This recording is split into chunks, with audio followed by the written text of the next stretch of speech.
I stepped through the last metal door, and the air hit me like a slap, cold, sharp, scented with exhaust and cinnamon from a food truck I couldn't see. The guard, Frank Delaney, didn't shake my hand. He just pushed a cardboard box at my chest and said, "Sign here. Harris." In the box, a cracked wristwatch that no longer ticked, the ring that used to fit when I was a husband, a wallet with a dead photograph of Linda and Daniel, blurred from too many thumbprints. Out beyond the razor wire, Christmas lights blinked on a line of skeletal sycamores, red, green, red, like a wound opening and closing. The wind made my eyes water. "You crying or freezing?" A cabbie yelled from his idling car. "It's 20 degrees, mister." I wanted to say both. I wanted to say everything. I wanted to say nothing.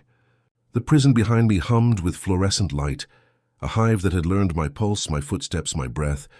My breath, white fog that looked like the ghosts of all the words I hadn't said for 32 Christmases. I slid into the back seat.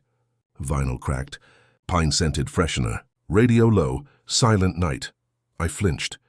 I hadn't heard it outside of a chapel since Chaplain Henry Collins had pressed my shaking hands and whispered, "Go gentle, Michael."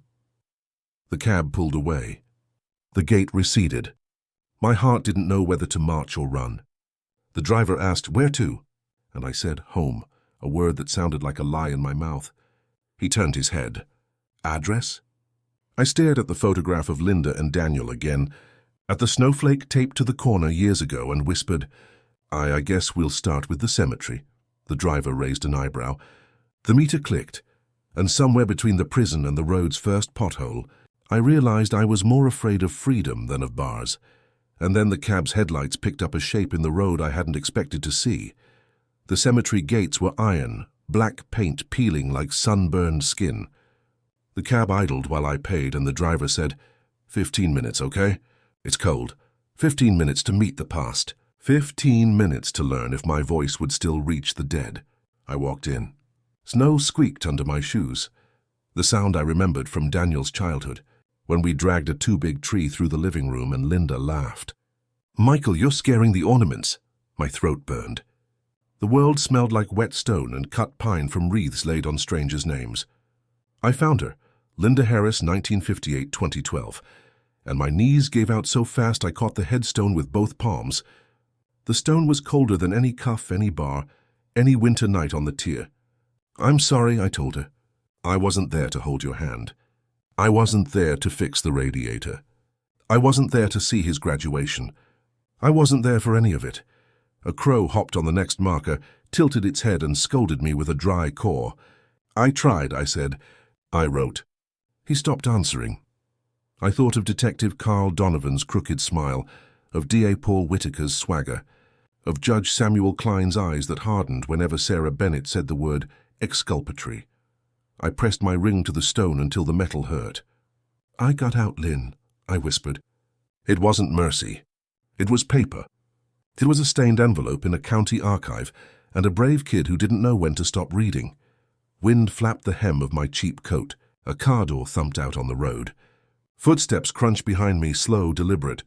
I turned with my heart pounding, half hoping, half terrified, and saw a figure step out from the grey, a tall man in a camel coat, hands stuffed in his pockets, eyes fixed on me like I'd crawled out of the earth instead of a cell. My son, Daniel Older Harder, and the first word he said to me was not Dad. He said, "Sir." Just that, sir, like I was a client he didn't want, like I was a case file misdelivered to his desk. His breath fogged between us, an accusation in white. I stood, legs stiff, and tried to smile. It felt wrong on my face. "Daniel," I said.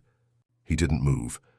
A gust of wind rattled the bare branches, and somewhere a plastic ribbon slapped a granite edge, the sound of applause for a loser. "I'm not here to fight," I told him.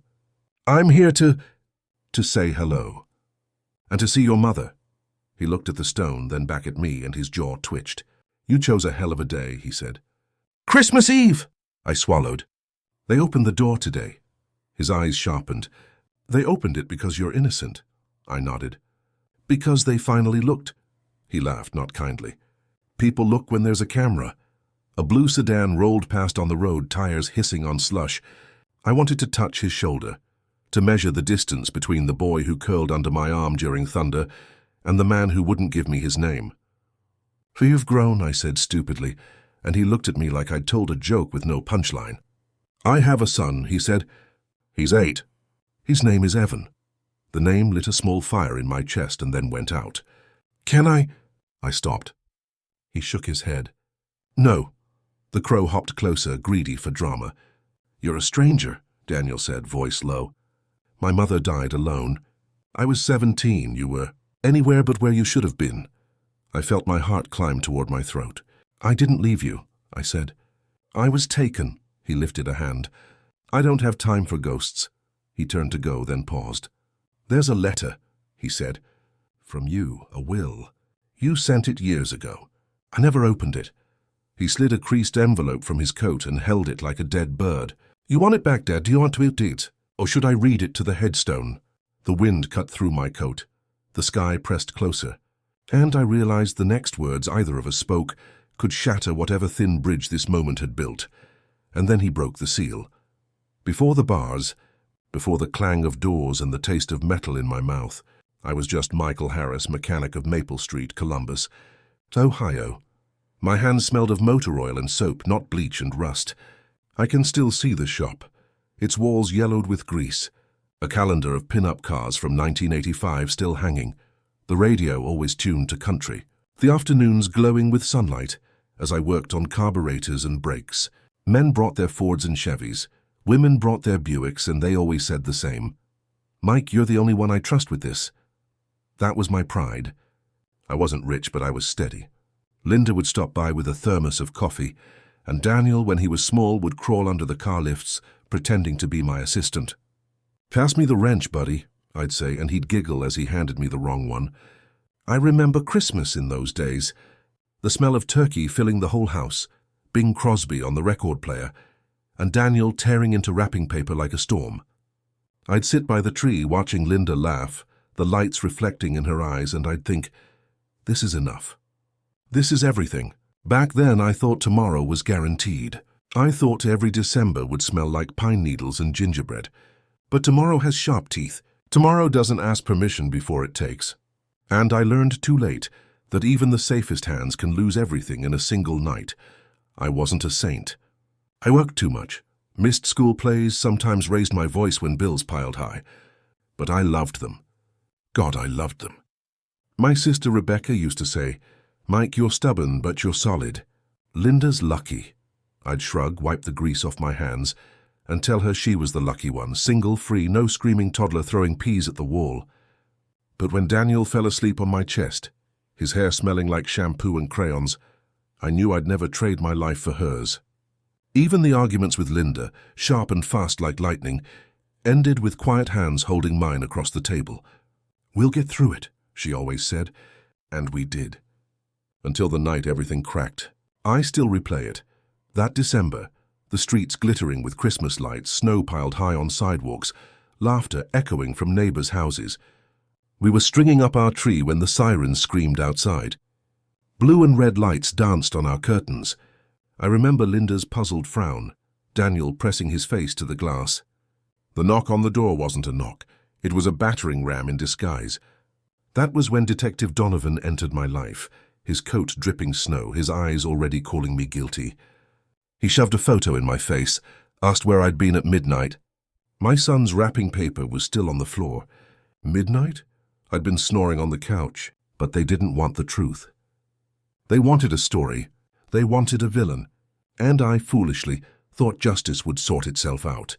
I didn't know yet that truth could be buried under ambition, that a man's name could be shredded in hours. And as Donovan tightened the cuffs, the tree lights flickered, one bulb bursting with a pop like a gunshot. Daniel screamed. Linda shouted. And I was dragged out into the snow barefoot, shirt half-buttoned, my neighbors watching through frosted windows like it was theater. I thought the nightmare would be brief. An interrogation, then release. I told Linda at the doorway, "Don't worry, it's a mistake." She cried, "Michael, don't leave me like this. I promised I'll be back for dinner." But dinner turned cold. Dinner turned into weeks. Weeks into months. Months into years. They said a man had been stabbed near the river, that a witness saw me leaving the scene.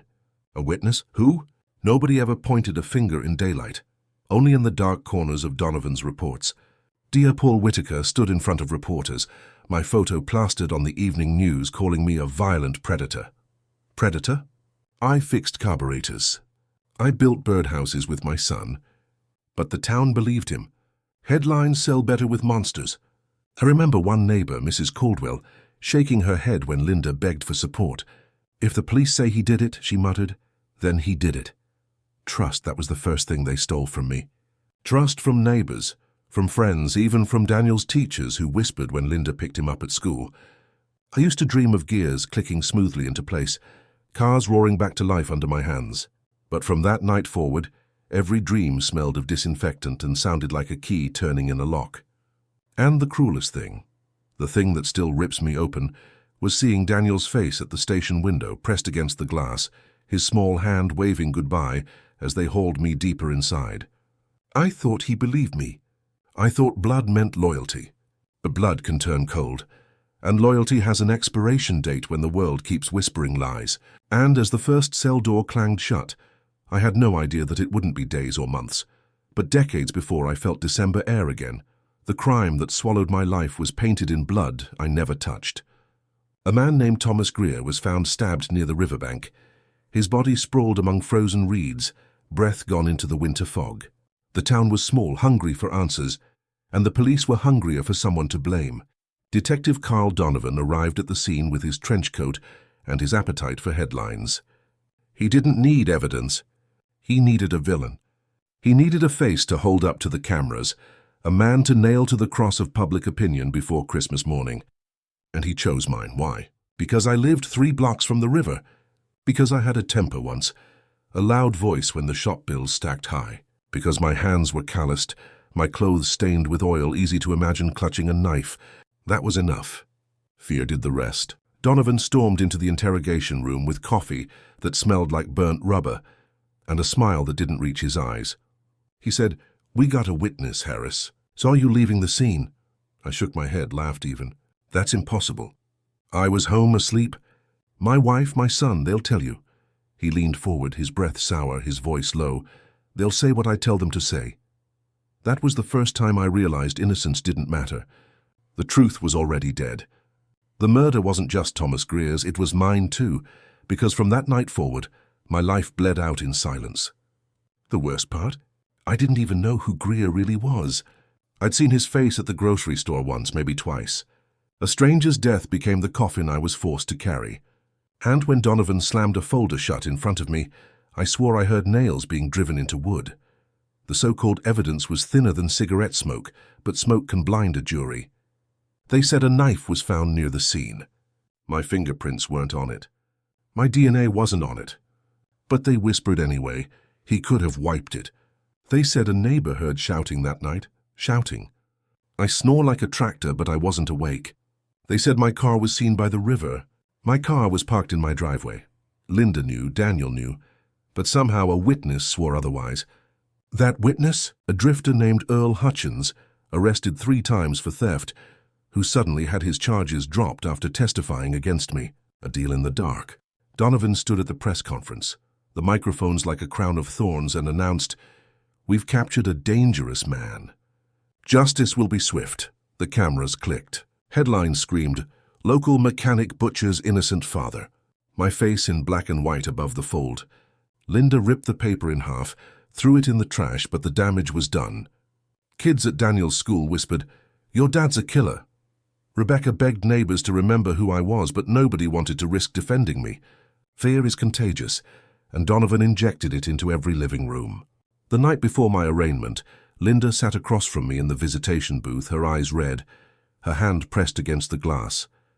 "Michael, tell me the truth." I shouted, "I didn't do it." So loud the guard banged on the wall. She whispered, "I believe you," but her voice cracked. And cracks spread. Cracks always spread. By the time I was walked into the courtroom, shackled like a dog, I could already feel the town's verdict in the weight of their stares. I wasn't a man anymore. I was a monster in their story. The cruel irony. The real killer walked free while I sat in chains. I didn't know it then, but Sarah Bennett, years later, would uncover the buried report. Footprints at the riverbank that didn't match mine. A cigarette butt with DNA never tested. A bloody shirt stuffed in a dumpster behind a bar 2 blocks away. All of it ignored. All of it hidden. Donovan's pen was heavier than truth.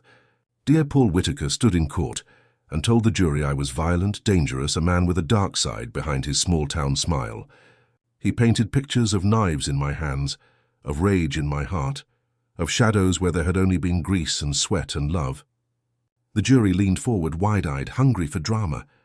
And when Whitaker slammed his fist on the table, the sound echoed like a gavel of God. I wanted to scream. I wanted to drag Linda and Daniel into my arms and shield them from the storm. But all I could do was sit, cuffed, while my name was torn apart syllable by syllable. That winter the town-decorated trees sang carols, wrapped gifts. And I sat in a cell waiting for the next chapter of my crucifixion. A man's murder had been twisted into my own, and I had no idea that the trial waiting ahead would bury me deeper than the river ever could. The crime wasn't mine, but the punishment? The punishment had already been chosen. And as the first snow fell that year, I felt it, my world collapsing 1 flake at a time, until only bars remained. They dressed me in a suit that didn't fit, sleeves too short, collar too tight, like the fabric itself was accusing me. The courthouse smelled of old paper, lemon polish, and stale coffee. Reporters crowded the steps, Karen Foster among them, her pen flashing, her mouth shaping words like butcher and Christmas killer. Inside, the ceiling fan ticked like a metronome, counting down to my execution without the courtesy of a rope. Judge Samuel Klein sat high and dry, a gull on a piling, eyes flat. D.A. Paul Whitaker smoothed his tie and smiled for the jury, as if they'd already baked him a pie. My court-appointed lawyer, Martin O'Leary, a man with tired eyes and an overstuffed briefcase, whispered, "We'll get through this," but his voice trembled like cut wire. Jury selection felt like a funeral, mine, each juror's nod another handful of dirt. I watched Angela Rhodes, juror number 3, a nurse with kind hands, swallow hard when Whitaker described blood by the river, as if the stain had seeped under the door and touched her shoes. The first blow came before a word of testimony. Martin tried to introduce time cards from the shop. Rebecca had found them, showing I'd closed late the night before, exhausted, that I'd been home by 10. Whitaker objected. Hearsay foundation. Klein didn't hesitate. Sustained. Papers that could have been a life raft slid back into Martin's folder, like fish slipping free of a net. Then the second blow. Martin asked to call Luis Ramirez by phone to contradict the so-called jailhouse rumor Whitaker teased for the press. Not relevant, Klein said, and his gavel clicked. I felt the room lean away from me, a tide going out. When Whitaker stood, he walked like a man already in a winner's circle. "Ladies and gentlemen," he purred, "you will hear how Mr. Harris's temper was known, how he prowled the river when honest families slept." Prowled. He put the word in their ears like a flea. I could feel it bite. And then he pointed, arm stiff, finger like a barrel. "We will show you a witness who saw him." My pulse hammered. The door opened. Detective Carl Donovan stepped in, trench coat folded on his arm, and the jurors leaned forward as if he were a priest carrying holy water, unaware the bottle was kerosene. Donovan swore on a Bible that looked tired of men like him. "I investigated thoroughly," he said, voice velvet, and the court stenographer's keys chattered like teeth. He described the scene, reeds, ice, blood spatter, as if he were painting a winter landscape for a gallery. He gestured. The jury followed. Klein nodded along. Martin rose to cross-examine, tugging at his cuffs. "Detective," he began, "did you collect a cigarette butt near the body?" Donovan's smile cooled. "Yes. Was it tested?" "Backlogged." "Who backlogged it?" "The lab." Donovan didn't blink. Neither did the jury. Martin pivoted. "Footprints by the river. My client wears a size 10. The report mentions a 12. Whitaker popped up. "Objection, counsel is testifying." "Sustained," Klein said, quick as a mousetrap. The jurors stared at the floor as if the truth had crawled under the benches to die. Then Whitaker's star, Earl Hutchins, took the stand, hair slicked, eyes slippery. "I seen him," Earl said, "leavin' fast. His vowels smelled like whiskey." Martin held up a sheet. "Mr. Hutchins, is it true your charges were dismissed 2 days after you gave this statement?" Earl scratched his neck. "Coincidence." Laughter rippled from the gallery until Klein glared. Linda sat behind me, hands clasped so tight her knuckles blanched. Daniel was beside her in a too-big jacket, jaw clenched, eyes burning. I wanted to turn, to tell him I didn't, but bailiffs are allergic to tenderness. When it was Linda's turn, Whitaker cut her before she began. "Mrs. Harris, your husband had a temper."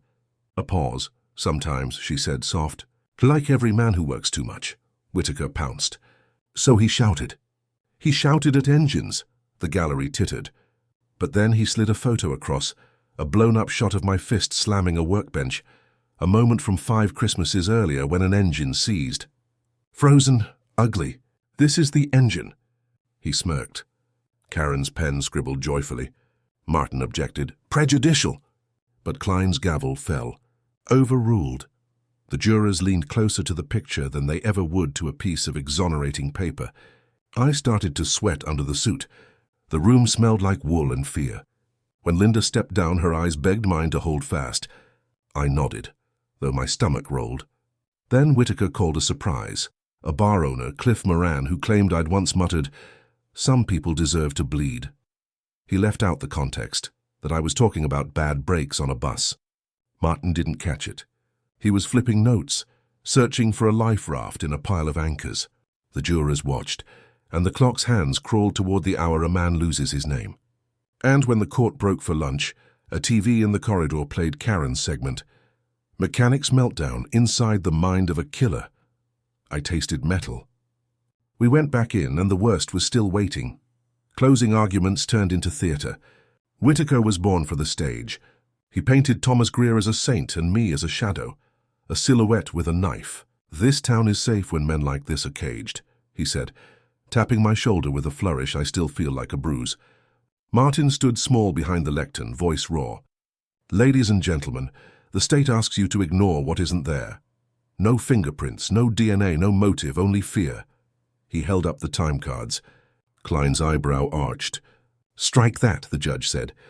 The jury stared at their laps. Martin tried again. "Hold the state to proof." He sounded like a father asking the storm to be gentle. "Storms don't listen." The jury filed out. Hours passed that lasted years. The bench creaked. A bailiff chewed peppermint. The scent made my stomach turn. I watched Angela Rhodes through the door's narrow window as she took notes, jaw tight. I thought maybe. Linda's whisper touched my ear. "I love you." Daniel didn't speak. The hallway ticked. Then the door opened. 12 people walked back in, eyes carefully blank. My name sounded wrong in the foreman's mouth. "We, the jury, find the defendant, Michael Harris, guilty of murder in the 2nd degree." Guilty. The word cracked like a tree in ice, and the sound kept going, splintering through Linda's gasp, Rebecca's sob in the back row, the reporter's soft "oh." I felt myself float out of my body, up to the ceiling fan where the air was cooler, where the scene below looked like a bad TV drama. Whitaker's face flickered. Triumph, then the smooth mask again. Donovan clapped his file shut, a polite, satisfied click. Klein's voice. "Remanded to custody. Sentencing set for January 15th. My legs had their own opinions. The cuffs bit into my wrists. A familiar lover come to reclaim me. I turned, one look, one last look. Linda's face astonishingly brave, Daniel's eyes stone. He didn't lift a hand. He didn't blink. And I remembered the Christmas we strung popcorn garlands, the way he laughed when the thread snapped. The bailiff tugged. "Let me—" I started, but the chain spoke louder.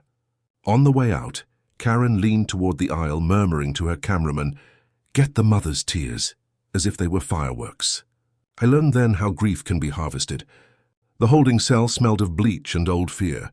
A tiny window showed a square of sky the color of dirty wool. I pressed my forehead to cool metal, listened to the courthouse breathing, and realized the next door that opened wouldn't be to my home or my shop or Christmas light, but to a concrete world that had been waiting for me with a patience that felt like hate. And when that door finally swung, I stepped toward it, not knowing it wouldn't close behind me for 32 winters, only hearing the gavel still echoing in my skull, promising that the worst had only just begun. The first night in prison is a smell you never forget. Bleach so sharp it cuts your nostrils, steel that tastes like pennies, sweat that clings to the walls. When the cell door clanged shut behind me, The echo rolled down the tier like laughter that never belonged to me. The bunk was hard, the mattress thin as cardboard, and the sheet smelled of 100 strangers. My cellmate, a man named Darrell King, didn't even look up when I entered. He just muttered, "Stay on your side." The fluorescent light hummed, a wasp in a jar, and I lay awake staring at the cracks in the ceiling, wondering how long before I cracked too. Morning was worse. The blare of the siren, boots on concrete, guards barking like drill sergeants. Frank Delaney singled me out early. "Fresh meat," he sneered, slamming his baton against the bars. At chow, the food was grey slop, a spoonful of something pretending to be eggs. I remembered Linda's pancakes, Daniel's sticky fingers reaching for syrup, and the memory cut deeper than hunger. Christmas came 3 days later. The chapel smelled of candles and dust. The hymn, "O Come All Ye Faithful," sung off-key by men who'd stabbed, stolen, lied. I sat in the back, silent, staring at a cracked window where snow fell in thin, perfect lines. Chaplain Henry Collins pressed a hand to my shoulder, whispering, "God knows the truth, Michael." I wanted to scream, "So what?" The jury didn't, but I swallowed it. That night, instead of bells and laughter, I heard fists pounding 2 cells down, a man screaming as guards dragged him away. My first Christmas gift was silence forced into my throat, a silence that would last for decades. Letters became my lifeline. Linda's handwriting, soft and looping, carried the smell of home on every page. She wrote about Daniel's school, about how he was playing basketball now, about how she kept the shop's sign polished, even when bills stacked high. "We believe in you," she wrote. "Hold on." I pressed those words to my chest at night, tracing the grooves of her pen with my thumb until the ink smudged. But prison has a way of corroding even paper. Weeks turned into months, months into years. Some nights letters didn't come. Some weeks they didn't come at all. Luis Ramirez, a fellow inmate who became my closest friend, told me, "Out there life moves. In here it freezes. Don't expect the ice to melt for you." He was right. One day a guard tossed a bundle of my unopened letters into the cell, the envelope stamped, "Return to sender." My hands shook. I opened one, then another. All blank. Linda had stopped writing. My blood went cold, colder than the stone floor. When I finally saw her again in visitation, months later, her smile trembled. "It's too hard, Michael," she whispered through the glass. "Daniel's tired of kids asking if his dad's a killer." Her tears left tiny rivers on her cheeks. I pressed my hand against the glass. "I'll come home." "I swear," she shook her head. "Not soon enough." The guard tapped his watch. I wanted to smash through that barrier, to hold her, to promise I'd never stop fighting. But the glass stayed solid, my voice stayed trapped, and my boy's eyes stayed cold as winter ice. Violence became a language I had to learn to survive. The yard smelled of sweat, cigarettes, and iron rusting in the cold air. Fights broke out over stolen bread, over glances too long, over nothing at all. I stayed quiet, kept my head down until quiet wasn't an option. One afternoon, a man named Ray Bulldog Jensen shoved me in the chow line. My tray clattered, slop splattering on my shirt. He laughed. I froze. Then Luis whispered, "If you don't stand now, they'll eat you alive." My fist flew before I knew it, connecting with Bulldog's jaw. Blood sprayed. The crowd roared, and guards swarmed us with batons. That night my ribs throbbed, my lips split, but my cellmate finally said, "Maybe you ain't prey after all." I hated it, hated what they were making me. But survival is a cruel teacher. You learn or you're erased. Christmas came again. Snow piled against the barred windows, light from the yard lamps casting shadows that looked like crosses on the wall. I sat with Luis, sharing a contraband candy bar he'd bartered cigarettes for. We broke it in half, chewed in silence. "Merry Christmas," he said. My mouth was too dry for words. I thought of Daniel's stocking, Linda's laugh, the warmth of our living room. I thought of the smell of pine, the taste of hot cider, the feel of paper tearing under Daniel's eager hands. And then I thought of the guard's baton, the clanging bars, the screams echoing down the hall. That was my new Christmas. No tree, no gifts, just chains. And as the night rolled on, I realized something colder than the snow outside. I didn't know if I'd live long enough to see another Christmas free. It was a Tuesday when the letter came. Not from Linda, not in her handwriting. The envelope was stamped with the seal of St. Mary's Hospital. My fingers shook so hard the paper tore. Inside, the words were plain, merciless. Mrs. Linda Harris passed away, complications from pneumonia. I stared at the sentence until the ink blurred, until the page felt wet. My ears rang. My chest caved in. I folded forward on the bunk, the sound that came out of me not a sob but a howl, raw animal. Luis Ramirez rushed from his corner. Michael, what? I couldn't answer. I shoved the letter into his hands. He read it once, closed his eyes and muttered, Dios. The world tilted. The cell bars pressed closer. My breath vanished like she'd taken it with her. I had begged, prayed to hold on for her. And now she was gone, her last winter lived without me. The chaplain came, gentle Henry Collins, pressing his Bible into my palms. She is with God, he said softly. I threw the book at the wall so hard the pages fluttered like broken wings. I wasn't there, I screamed. I didn't hold her hand. I didn't. My knees gave out. Collins knelt beside me, his voice breaking. Michael, you must let yourself grieve. But grief in prison is a dangerous thing. Tears are weakness. Weakness is bait. That night, I pressed my face into the thin pillow, biting the fabric to keep the sobs silent. Outside, someone whistled Jingle Bells, and the tune curdled into cruelty. Linda had been my anchor, my proof of innocence, my reason to survive, and now I was adrift, chained in a storm that had already taken everything but my name, and even that was stained. Daniel didn't come to see me after Linda's death. Not once. I waited every visiting day, scanning faces behind the glass, hoping for his jawline, his eyes. All I saw were strangers. One day, finally, a guard slid a letter through the slot. I ripped it open, my heart pounding, and found just one line written in Daniel's hand. Don't write to me anymore. The words hit harder than any guard's baton, sharper than any shank. My son, the boy who used to climb into my lap and beg for bedtime stories, the boy whose sneakers squeaked on the kitchen floor, had cut me off like a dead branch.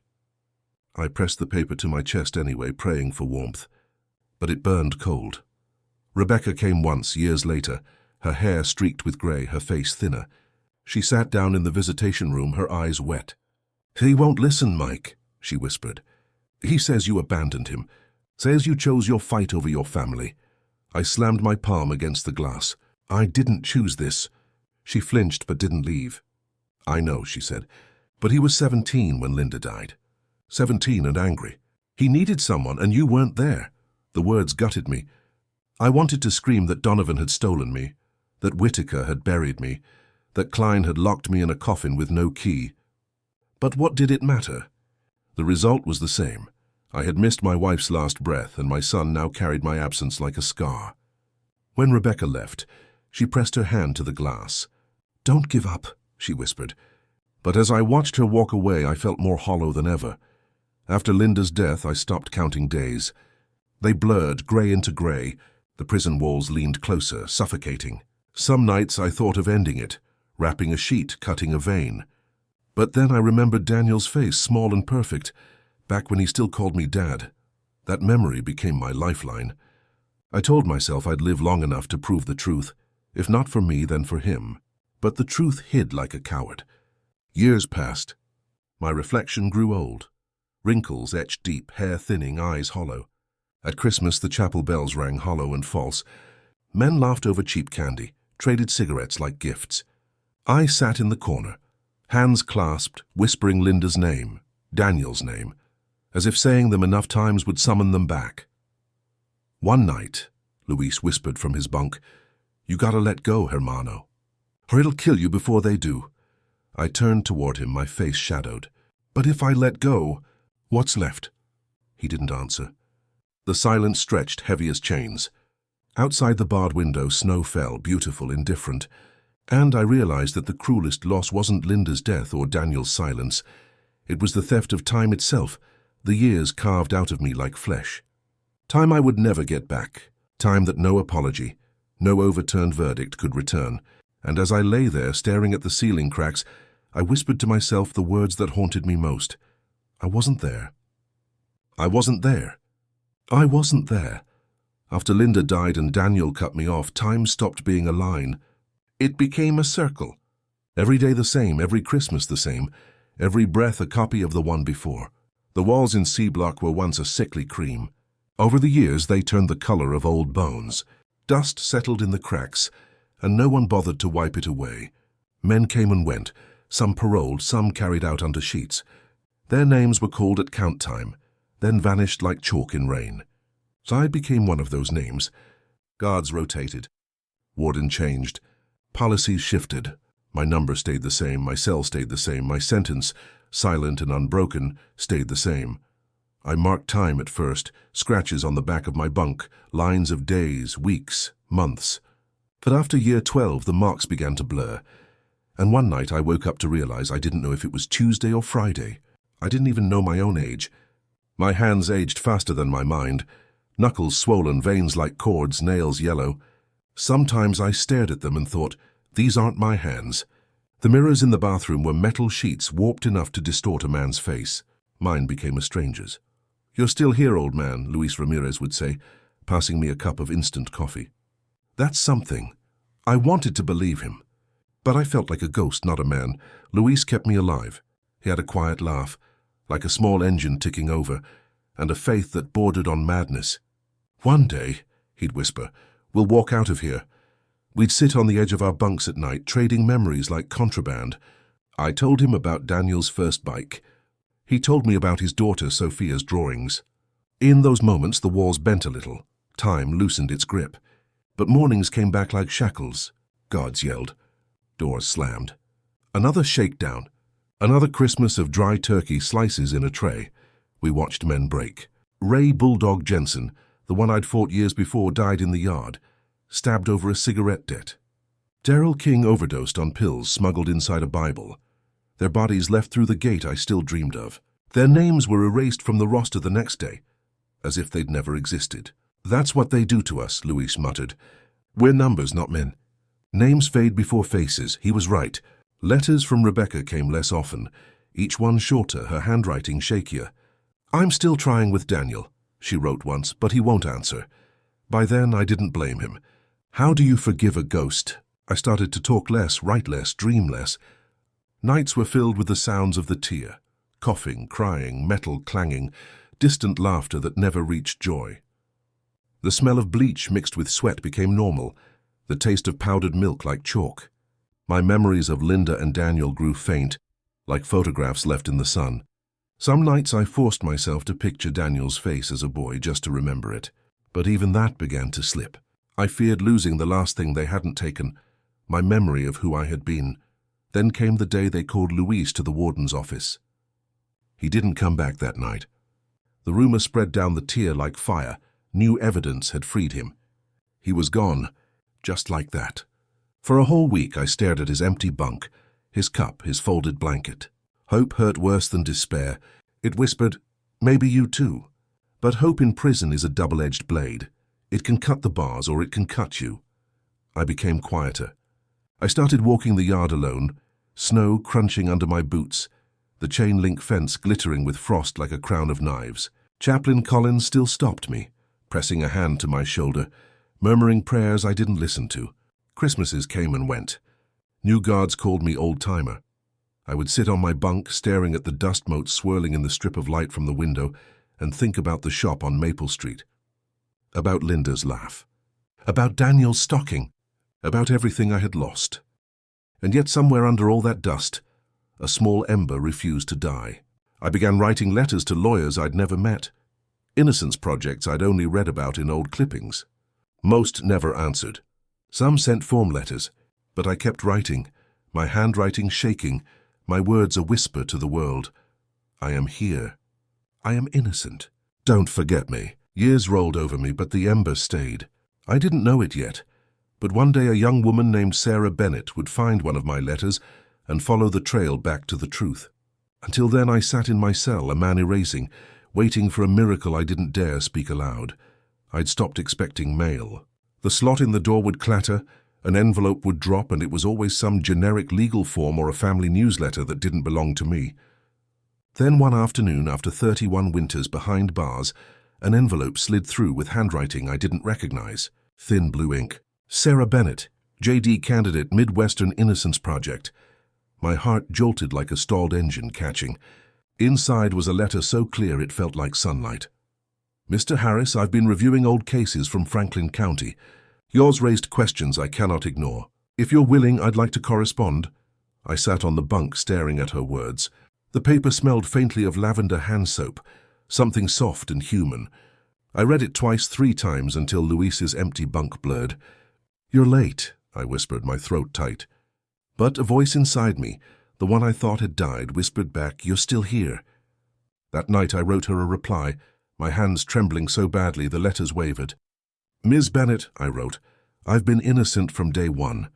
They buried the evidence. They buried me. Please help me dig. Weeks later, her first visit. The guards led her through like she belonged in another world. Young, dark curls under a winter hat, a legal pad clutched to her chest. Mr. Harris? She asked, her voice clear. I nodded, afraid if I spoke she'd disappear. She sat down behind the glass. I've read your file. There's a lot missing, she said. Missing? I laughed, bitter. More like burned. She looked straight into my eyes. Then we'll find what's left. For the first time in years. The chapel bells that night didn't sound hollow. They sounded like a promise.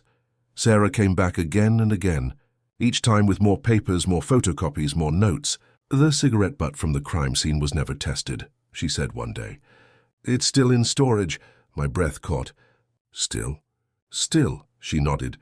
And the footprints, they're a size 12, not 10. I have the original report. She slid a photocopy under the glass. Seeing my truth on paper felt like seeing my own face after years of distorted metal mirrors. Why are you doing this? I asked her once. She smiled, tired but fierce. Because it's wrong. And because you wrote me. She tracked down the so-called witness Earl Hutchins. He was in rehab now, his record long. He recanted, she told me, her eyes flashing. He says Detective Donovan threatened him with prison unless he lied. My fists clenched. They all knew, I muttered. They all knew. Sarah leaned closer. We're going to show it. Her conviction lit something in me I'd tried to kill. Hope. The guards started calling me lawyer boy when she visited. Frank Delaney sneered. Gonna walk out, old man. I didn't answer. Inside, though, I whispered to Linda's memory. Someone's fighting for me now. Nights in the cell grew different. I would read her letters over and over, the smell of ink and paper like a drug. My dreams stopped being grey. They started to have colour again. Daniel's hair in the sun, the green of the shop's walls, the blue of a sky without fences. One winter afternoon, Sarah burst into the visiting room, cheeks red from the cold. They've agreed to test the evidence, she said. The cigarette butt, the bloody shirt, all of it. I gripped the phone so tight it squeaked. When? Soon. We've filed a motion. My heart pounded. If it matches someone else, she nodded. It will. Weeks turned into months, but for once each day brought movement. Sarah sent me updates. The DNA came back. Not mine, not even close. They'd matched a man named Harold Dean, a drifter who'd been arrested for another stabbing in 1993, but never connected to Greer's murder. We have him, Sarah wrote. We have the truth. I sat on my bunk holding that letter, tears running down my face for the first time in years without shame. Luis was gone. Linda was gone. Daniel was gone. But the truth had finally clawed its way back to me. The ember inside roared to life. I pressed my forehead to the wall and whispered, Linda, we're almost there. Christmas came again. Snow fell against the window. Chaplain Collins found me in the chapel, hands clasped. I hear you have a new lawyer, he said. She's not a lawyer yet. I smiled, my face cracking from disuse. But she's saving my life, he nodded. Sometimes angels wear badges. Sometimes they wear backpacks. For the first time in decades, I let myself imagine the gate opening. But even as hope surged, a question burned. If freedom came, what would be left for me outside? The first motion Sarah filed felt like throwing a stone at a mountain. She called it a motion to vacate judgment, but to me it was a plea to breathe. From my cell I read the copies she sent me, thick stacks of paper full of words I'd learned to hate. Exhibit A, Respondent's Brief, Habeas Corpus. But under her pen those words felt like weapons, not shackles. We have to build it piece by piece, she told me through the glass, her legal pad full of scribbles. We can't just say you're innocent. We have to prove they buried evidence. The state fought back immediately. DePaul Whitaker, older now but still with the same hard smile, filed his own brief full of denials. Chain of custody compromised. Witness recantation unreliable. Defendant's guilt firmly established. Reading his words made my stomach twist. He wasn't just defending a conviction. He was defending his legacy. Detective Donovan retired years ago, but his ghost still hovered over the case file. Sarah visited twice a month, dragging boxes of evidence into the little room like she was moving in. "The judge set a hearing," she said one day. "February." My heart stopped. A hearing. I hadn't been in a courtroom since Klein sentenced me. "Will they bring me?" I asked. She nodded. "Yes, you'll testify." I stared at my hands, old and trembling. "Testify about what?" "About the truth," she said simply. "That night I couldn't sleep. I sat on my bunk while the tear snored and whispered, 'Linda, if you can hear me, send me strength.' Outside the window, snow swirled like ghosts. For the first time in decades, I wasn't thinking of survival. I was thinking of war. The hearing day felt unreal. They dressed me in another ill-fitting suit, but this time I walked into the courtroom with Sarah at my side. She carried files like armor. The room smelled of old wood and wet wool coats. No cameras this time. No Karen Foster scribbling killer in her notebook. Just a handful of spectators and a judge who looked younger than my son. Sarah rose first. "Your Honor, this case is a tragedy of suppressed evidence," she began. Her voice was steady, clear. She laid out the cigarette butt DNA, the footprints, the bloody shirt, the coercion of Earl Hutchins.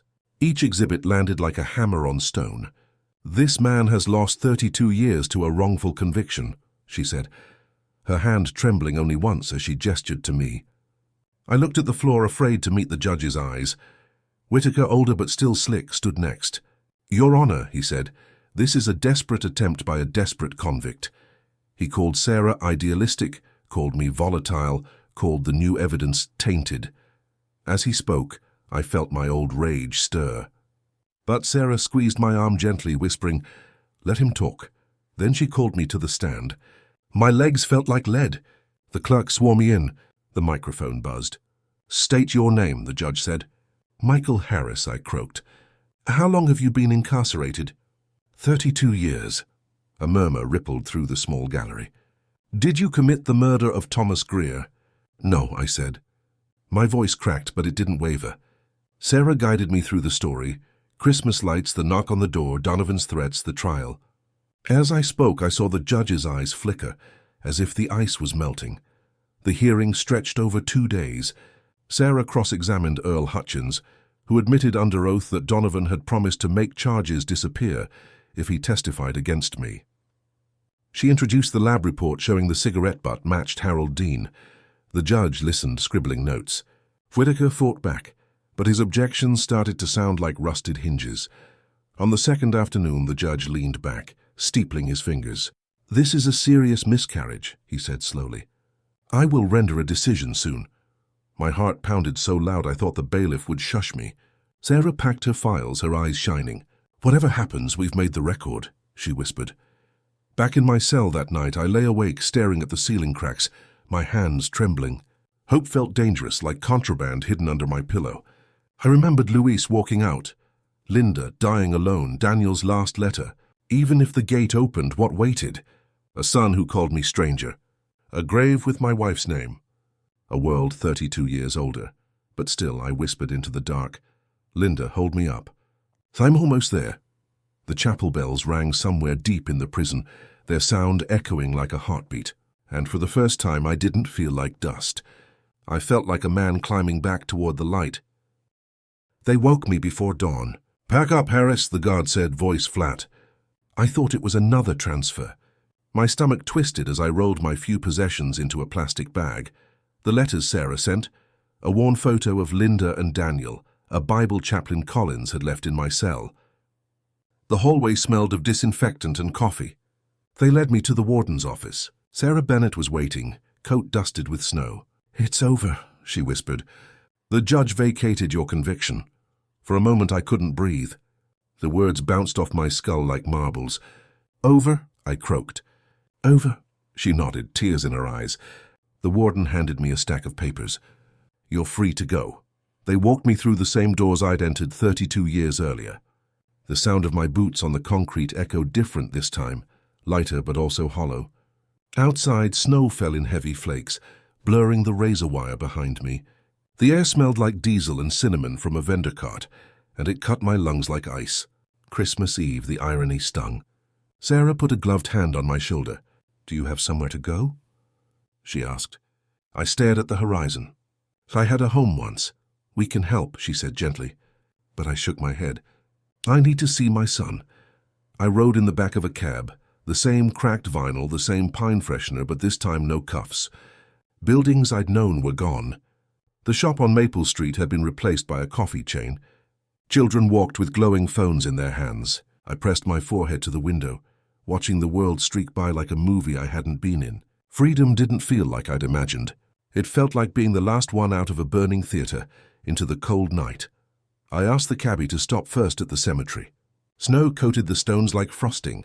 I walked to Linda's grave, my shoes sinking into the drift.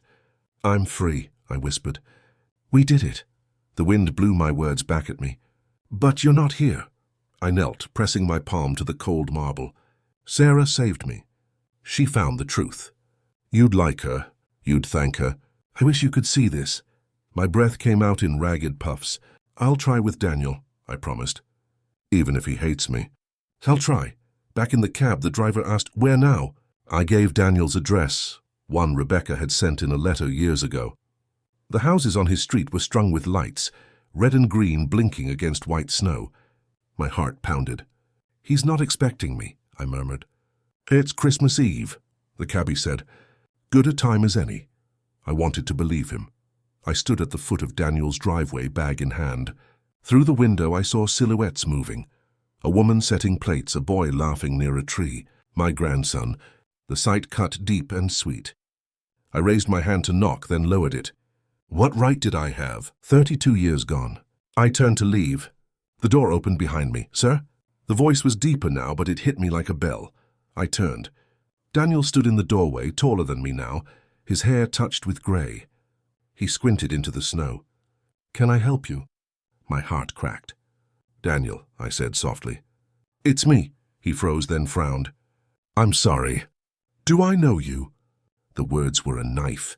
"It's your father," I whispered. The boy at the tree, my grandson, peeked around Daniel's legs. "Dad, who's that?" Daniel put a hand on the boy's shoulder. "Just a stranger, Evan. Stranger." The word echoed in my skull like the gavel. "I'm not—" I started, but my voice broke. Daniel stepped outside, closing the door behind him. "Why are you here?" he asked, his tone cold. "They let me out," I said. "Snow fell between us. I didn't do it, Daniel. I was innocent." He crossed his arms. 32 years, Dad. 32 Christmases. Mom died alone. My breath steamed. "I know." "You wrote a will," he said suddenly. "I still have it." He reached into his coat and pulled out the envelope, creased and yellow. "You want it back?" he asked. I shook my head. "Read it," I whispered. His hands trembled as he opened it, eyes scanning the words I'd written in a cell on a night I thought I'd never leave. I'd left everything to him. What little money, the shop if it ever sold, even my tools. And at the end, one line. "If you're reading this, I'm still your father. Even if you hate me, I love you."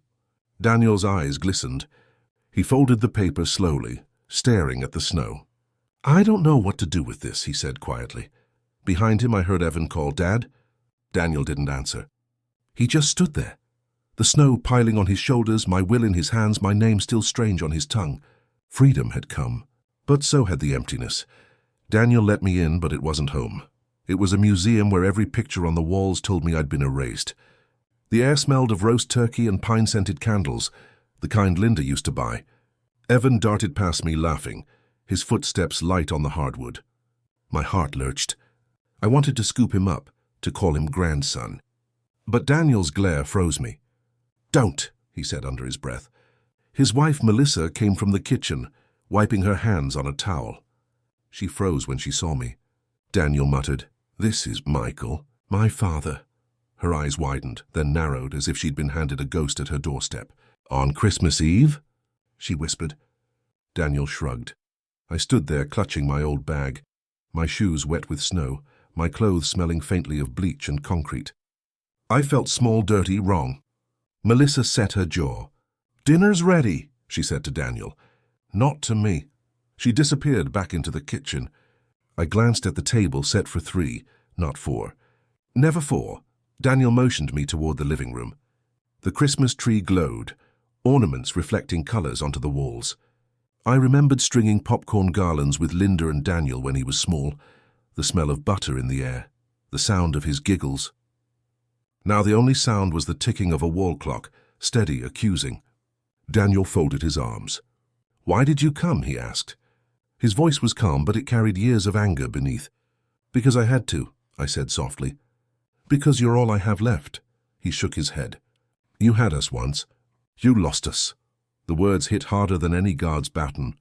We sat across from each other, silence stretching like barbed wire. "They said you wrote a will," Daniel said finally. I nodded. "I didn't think I'd live long enough to see you again. I wanted you to know. Even if the state stole me, I never stopped being your father." He pulled the folded paper from his pocket again. His hands shook as he opened it. My words, written decades earlier, filled the room in his voice. "Everything I have belongs to you, Daniel. Even if all I have is my name. If you hate me, I still love you." When he finished, he stared at me, his jaw tight. "You left me with nothing but this," he said, waving the letter. "While Mom worked 2 jobs. While kids called me the murderer's son. Do you know what that was like?" My throat closed. "I know what it was like in here," I said, my voice trembling. "Bars, darkness, regret. Every night I whispered your name." He looked away, his eyes glistening. Whispering doesn't raise a child. I wanted to reach for him, to tell him how many nights I replayed his laugh in my head just to keep breathing. But he shifted back in his chair and I saw the distance. Not measured in feet, measured in years. Measured in pain. Measured in all the birthdays, all the graduations, all the nights Linda cried alone while I sat in a cell. The silence pressed harder until Melissa's voice from the kitchen cut it.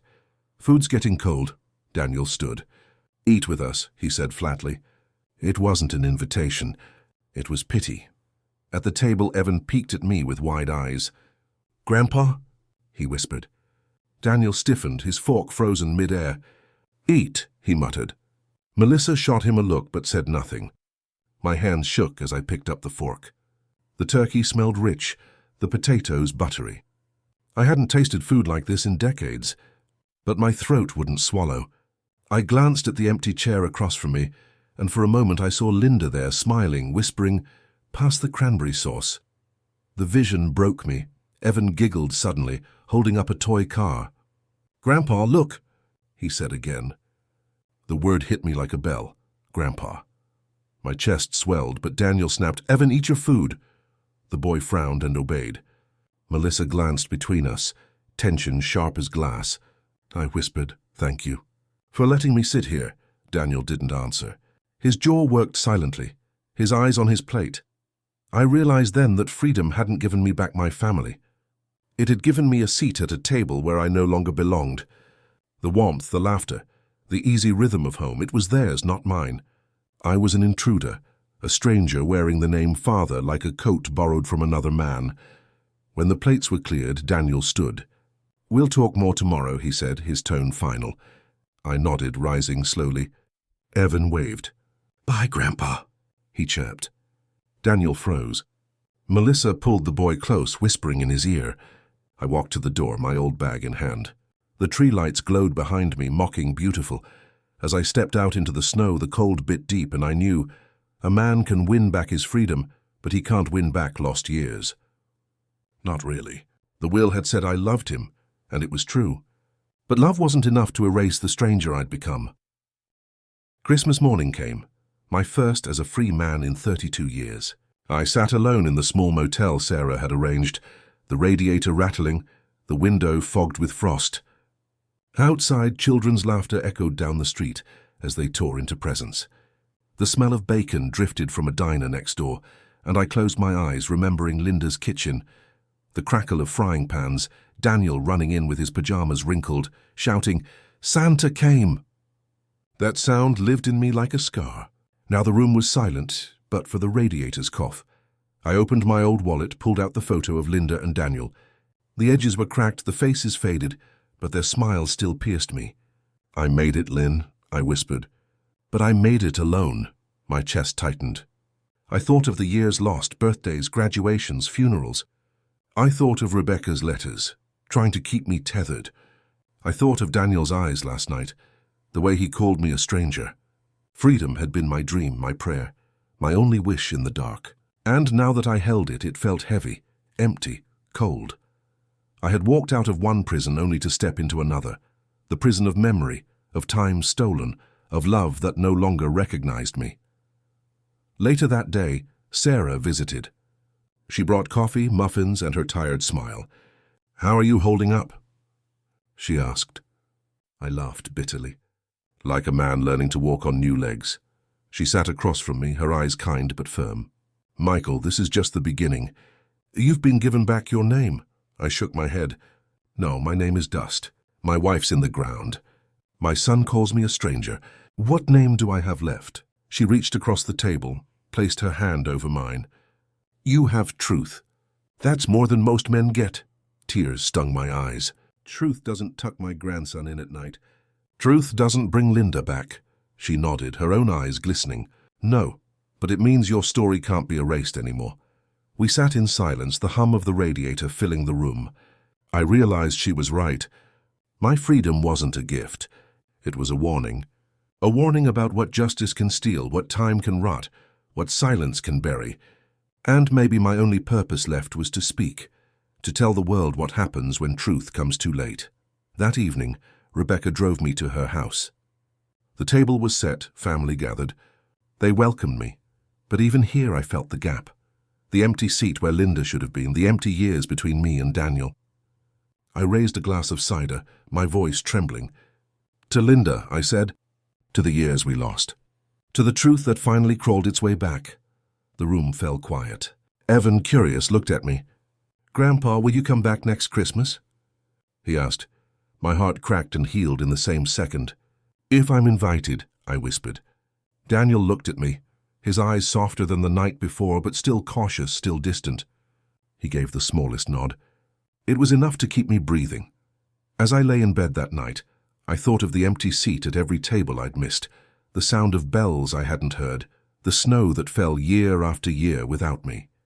Freedom was mine now, but joy belonged to another world, a world that had moved on.